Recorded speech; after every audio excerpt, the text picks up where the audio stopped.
আপনি কি কখনো নিজের মনে প্রশ্ন করেছেন, আমার লিঙ্গের সাইজ ঠিক আছে কিনা? আমি কি যথেষ্ট সময় ধরে রাখতে পারি? এই প্রশ্নগুলো শুধু আপনার না, প্রায় ৮০% পুরুষের মনে এই চিন্তা করে। আজকের ভিডিওতে এইসব প্রশ্নের সঠিক বৈজ্ঞানিক উত্তর পাবেন। ভাবুন তো, এমন একটা বিষয় যেটা নিয়ে সবাই চিন্তা করে কিন্তু খোলাখুলি কথা বলতে লজ্জা পাই। পুরুষের লিঙ্গ, এর সাইজ, শক্তি, সমস্যা, এ নিয়ে হাজারো প্রশ্ন, হাজারো ভুল ধারণা।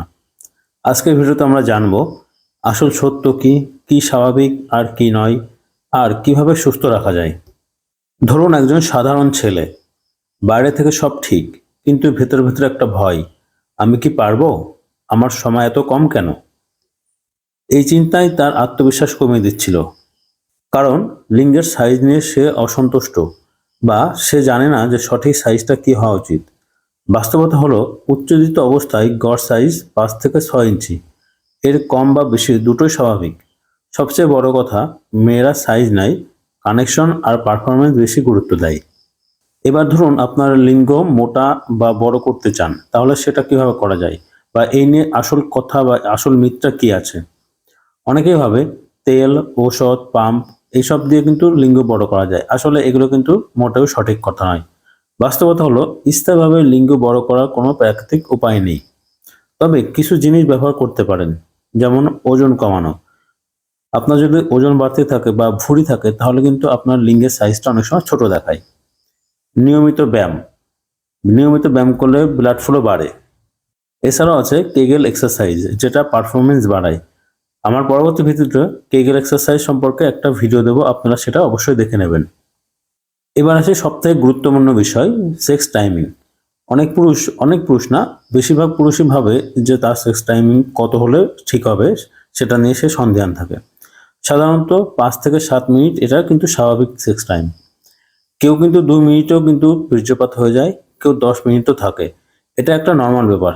কিন্তু কারো যদি ৩০ সেকেন্ড বা ১ মিনিটের মধ্যে বীর্যপাত হয়ে যায়, এটা হচ্ছে তার ইজাকুলেশনটা খুব অল্প সময়ের মধ্যে হয়ে যাচ্ছে, যেটাকে বলা হয় দ্রুত বীর্যপাত।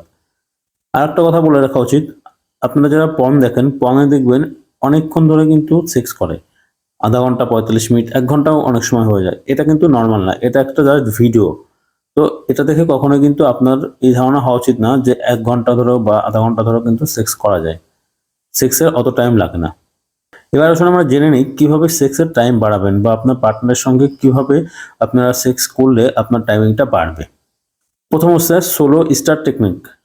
এটা হচ্ছে সোলো স্টার্ট বলতে খুব আস্তে আস্তে আপনার পার্টনারের সঙ্গে সেক্স টাইমিং শুরু করুন। খুব উত্তেজিত হবেন না, বা একবারেই খুব উত্তেজিত হয়ে সেক্স করা শুরু করবেন না। খুব আস্তে আস্তে আপনার সেক্স বা টাইমিংটা বাড়ান, বা সেক্সের শুরু করুন, তাহলে দেখবেন আপনার টাইমিংটা বাড়বে। ফোরপ্লে বাড়ান। ফোরপ্লেটা কি? ফোরপ্লে হচ্ছে প্রথমে কিস করলেন, একটু আদর করলেন, এই ধরনের যে জিনিসগুলো হয়, মানে সরাসরি সেক্স করার থেকে সেক্স করার আগে যে কাজগুলো করা যায়, মানে দুজনের মধ্যে যে বন্ডিংটা তৈরি হয়, বা দুজনকে উত্তেজিত করার যে কাজগুলো, সেগুলো হচ্ছে ফোরপ্লে বলে। এগুলো একটু করবেন, তাহলে দেখবেন সেক্সের টাইম বাড়বে। Stop start method. Stop start মেথডটা কিন্তু খুবই একটা গুরুত্বপূর্ণ। ধরুন আপনি সেক্স করছেন, সেক্স করতে করতে একটা সময় আসলে তখন মনে হয় আপনার বীর্যপাত হয়ে যাচ্ছে, তখন আপনি একটু স্টপ করুন। ৩০ সেকেন্ড স্টপ করুন, সেই ৩০ সেকেন্ড আপনি ফোরপ্লে করুন, বা যে কোনো অ্যাক্টিভিটি করুন, কথা বলুন, আপনি একটু রেস্ট নিন, তারপরে আবার শুরু করুন। তো এইভাবে স্টার্ট স্টপ মেথডের মাধ্যমে কিন্তু আপনি আপনার সেক্স টাইম বাড়াতে পারবেন। এছাড়াও রয়েছে নিয়মিত এক্সারসাইজ। নিয়মিত কেগেল এক্সারসাইজ করলে কিন্তু আপনার সেক্স টাইমটা ধীরে ধীরে বাড়বে। এবার আসি, দ্রুত বীর্যপাত বা প্রিম্যাচুয়ার ইজাকুলেশন কেন হয় সেটা একটু জেনে নিই আমরা। এর অন্যতম কারণ হচ্ছে অতিরিক্ত উত্তেজনা। আপনি যদি খুব উত্তেজিত হয়ে আপনার পার্টনারের সঙ্গে সেক্স করতে যান, তাহলে কিন্তু আপনার দ্রুত বীর্যপাত এটা কিন্তু হতে পারে। এছাড়া দীর্ঘদিন একা থাকা। ধরুন আপনি আপনার পার্টনারের সঙ্গে বা আপনার ওয়াইফের থেকে দীর্ঘদিন কাজের সূত্রে হোক বা যেকোনো কারণে হোক আলাদা থাকেন। সপ্তাহে ১ দিন বা ১৫ দিনে বা মাসে ১ দিন আপনাদের দেখা হয়। তখন দেখা যায় এই দীর্ঘ সময়টা আলাদা থাকার কারণে কিন্তু ১ম বারে যখন করতে যাবেন, সেক্স করতে গেলে তখন দেখবেন আপনার দ্রুত বীর্যপাত হয়ে যাচ্ছে। এছাড়া রয়েছে মানসিক চাপ। মানসিক চাপের কারণে কিন্তু দ্রুত বীর্যপাত হয়। এছাড়াও আছে অভ্যাসগত দ্রুত শেষ করা। অভ্যাসগত দ্রুত শেষ করা, এটা একটা অন্যতম কারণ হচ্ছে হস্তমৈথুন করা। যদি আপনারা হস্তমৈথুন করেন, তাহলে দেখবেন অভ্যাসগত যে দ্রুত হস্তমৈথুন করলে কিন্তু খুব দ্রুত বীর্যপাত হয়ে যায়। তো এই অভ্যাসটা অবশ্যই আপনাদেরকে ত্যাগ করা উচিত। এবার আসি দ্রুত বীর্যপাত রোধ করার উপায়। স্টপ স্টার্ট টেকনোলজি, যেটা একটু আগে আমি বলেছি, স্টপ স্টার্ট টেকনোলজির মাধ্যমে কিন্তু আপনারা দ্রুত বীর্যপাত রোধ করতে পারেন। এছাড়া রয়েছে স্কুইজ টেকনোলজি। স্কুইজ টেকনোলজির মাধ্যমে কিন্তু দ্রুত বীর্যপাত রোধ করা যায়। এছাড়া রয়েছে কিগেল এক্সারসাইজ, যেটা খুবই গুরুত্বপূর্ণ। কিগেল এক্সারসাইজটা কিন্তু আপনারা নিয়মিত করবেন, তাহলে দেখবেন আপনাদের যে সেক্স টাইমিং বা দ্রুত বীর্যপাতের সমস্যা, এগুলো অনেকটাই কমে যাবে। এবার এছাড়াও রয়েছে মোবাইলে পর্ন দেখা একদমই ছেড়ে দিতে হবে, কারণ মোবাইলে পর্ন দেখলে, পর্নে আসক্তি থাকলে কিন্তু আপনাদের এই দ্রুত বীর্যপাতের সমস্যাটা কখনোই যাবে না। আর একটা গুরুত্বপূর্ণ, সেটা হচ্ছে অতিরিক্ত উত্তেজিত হবে না, অর্থাৎ সেক্সের আগে অতিরিক্ত চিন্তা করা যাবে না, বা সেক্স কি হবে না হবে এই বিষয় নিয়ে কখনোই চিন্তা করা যাবে না। এই জিনিসটা মাইন্ডে একদম আনা যাবে না যে আমি কতক্ষণ করতে পারবো, কি ভালো মন্দ, এই ধরনের কোনো কাজই করা যাবে না। এগুলো নিয়মিত প্র্যাকটিস করলে 2 থেকে 3 সপ্তাহে আপনারা এর উন্নতি দেখতে পারবেন। এবার আছে কিছু কিছু খাবার খেলে আমরা আমাদের সেক্স টাইম বা সেক্সের যে পারফরমেন্স বা শক্তি আমরা বাড়াতে পারি। এই খাবারগুলো কি কি আছে? এর মধ্যে রয়েছে ডিম, কলা, বাদাম, মধু, রসুন। এই ধরনের খাবারগুলো আমাদের শরীরে রক্ত চলাচল বৃদ্ধি করে, যার ফলে আমাদের যে সেক্স টাইম সেটা কিন্তু অনেকটা বৃদ্ধি পায়।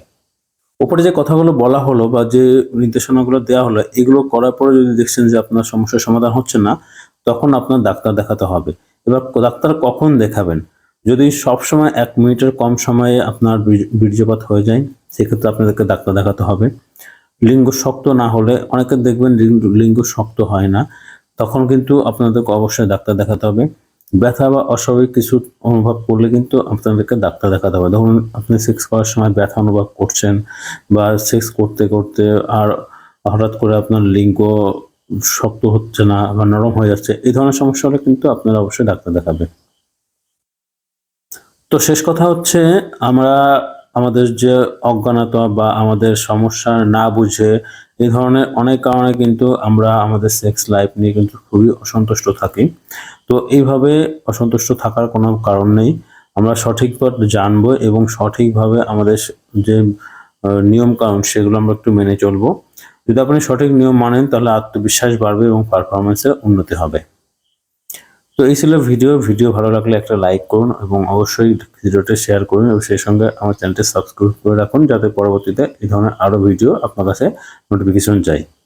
ভিডিও এখানে শেষ করছি, পরবর্তী ভিডিও দেখার আমন্ত্রণ রইল।